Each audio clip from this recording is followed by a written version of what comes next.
கோலி talk Kollywood news. ஈட்டி படத்துல விளையாட்டு வீரரா நடிக்கும் அதர்வா.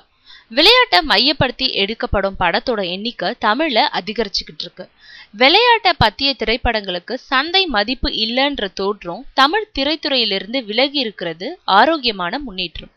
சென்னை 28 ஸ்ட்ரீட் கிரிக்கெட் பத்தின படம்னாலும் அது முழுமையா விளையாட்டை பத்தினது இல்ல. அது படத்தோட பின்னணி கிளைமேக்ஸுக்கு உதவுச்சு. சுண்டாட்டம் படமும் ஓரளவு அப்படியே.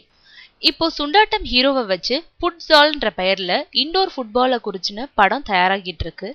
விரைவில் வர இருக்கும் ஈரம் அறிவழகனின் வல்லினம் படத்தோட ஹீரோ பாஸ்கெட் பால் வீரர். ஆனால் என்னுடைய படம் விளையாட்டை பத்தினது இல்ல, அதுல இயங்குற அரசியலை பத்தினதுன்னு அறிவழகன் விளக்கம் அளிச்சிருக்காரு. பரதேசிக்கு அப்புறம் அதர்வா நடிச்சிட்டு வரும் இரும்பு குதிரை ரேஸ பத்தினது. அவரோட அடுத்த படம் ஈட்டியில தடகள வீரரா வராரு. வெற்றிமாறனோட கிராஸ் ரூட் நிறுவனம் தயாரிக்கும் இந்த படத்தை அவரோட உதவி இயக்குனர் ரவி அரசு இயக்குறாரு. போஸ்டரை பார்த்தா அதர்வா ஓட்டப்பந்தய வீரரா இருக்கலாம்னு தோணுது. விளையாட்டை வெறும் பின்னணியா மட்டும் கொண்ட வழக்கமான கமர்ஷியல் மசாலாக்களா இந்த படங்கள் இல்லாமல் இருக்கணும்னு நினைக்கிறோம்.